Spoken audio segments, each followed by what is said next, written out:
was built to last from the webs I'm weaving. I could change the past. I'm all achieving. Got my foot on the gas, never stop. What's going on, guys, and welcome back for another movie review here at Cam's Collection. We actually got to see an early screener earlier this week for Rebel Moon Part 1, A Child of Fire. This film is directed by Zack Snyder and only available on Netflix starting December 21st. I believe it actually was released a little earlier in the UK, December 15th. So a lot of reviews have been out about it recently. Just to give you a little synopsis about this, when the galaxy is threatened with tyranny, a young woman with a mysterious past reaches out to strangers to assemble a team to stop the war.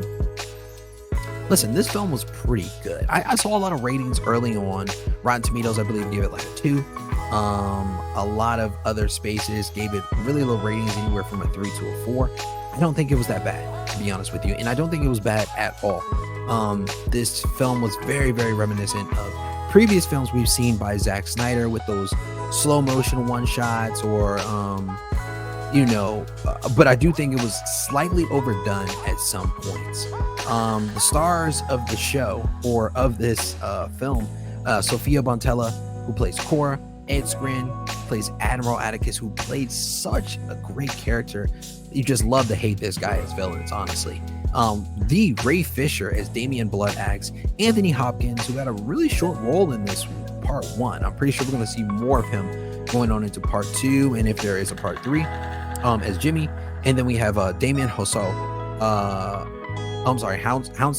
who plays General Titus, who is definitely a force to be reckoned with. I mean, there are several other actors and actresses in this film that are very, very notable. I just didn't mention one here. But I do think this is a good film to watch. So let's see some things that I liked about it. I love Zack Snyder's work. I love all films that he does and touches.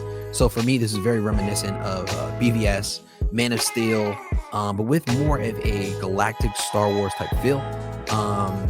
A lot of people are very, very critical of Zack Snyder's work, and I've actually heard there's supposed to be an extended cut coming out soon. So we will be looking for that, I guess, in the next upcoming months or so.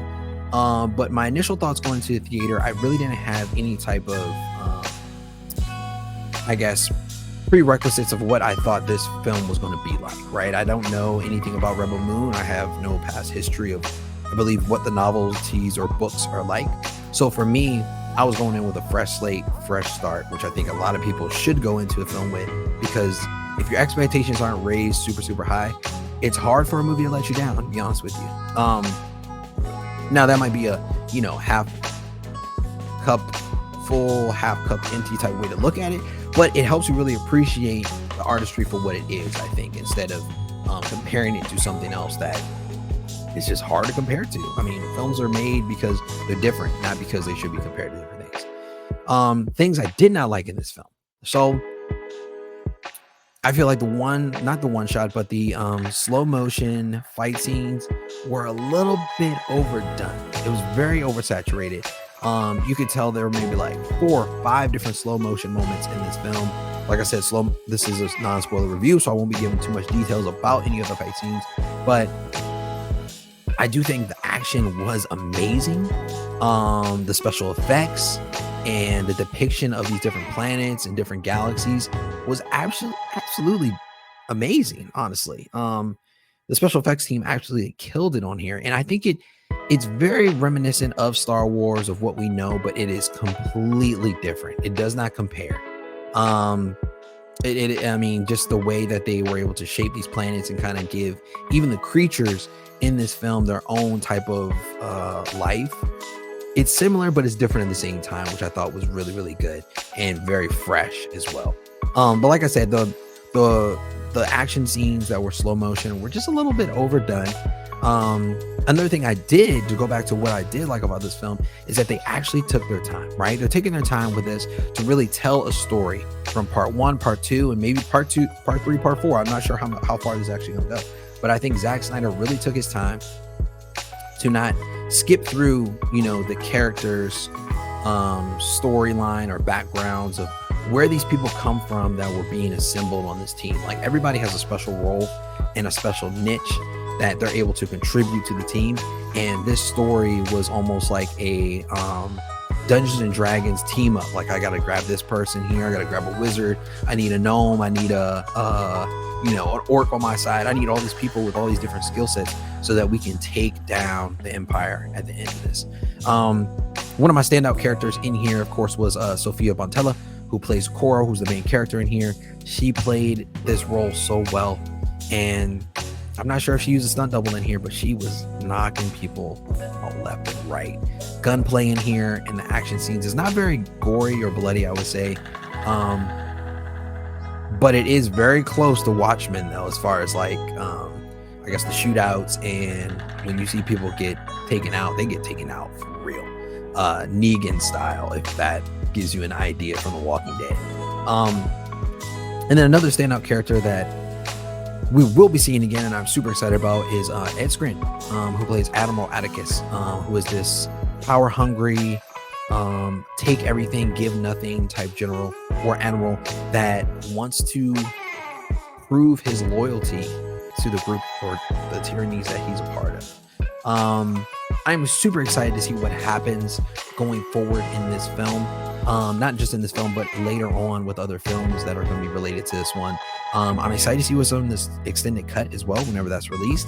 I felt like this film was more of a theatrical release, and I thought a lot more people would have, or I thought the process of what Netflix would have done is made this maybe one of their first theatrical releases straightforward, and then put it on Netflix, for people that can't get out to the theaters.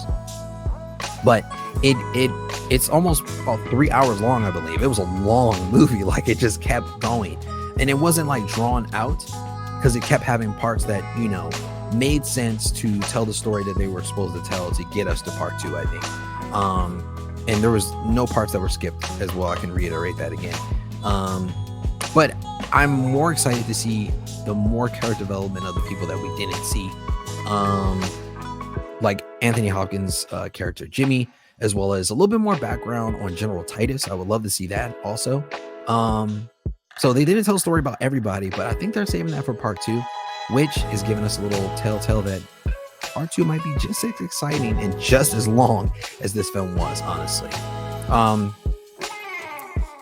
I honestly love the film, and if I had to rate it, I would probably give it and loved is a strong word. I would say I think it was a really good film. Let me take that back, just to do a rebuttal. But I would say I would give this about a 7.5, honestly, out of 10. The 2 is definitely way off the Richter, and there's some people that got some hidden agendas against Zack Snyder. I think the guy is a genius when it comes to films like this, and I hope that we get to see more films like this going forward in the whole saga of Rebel Moon.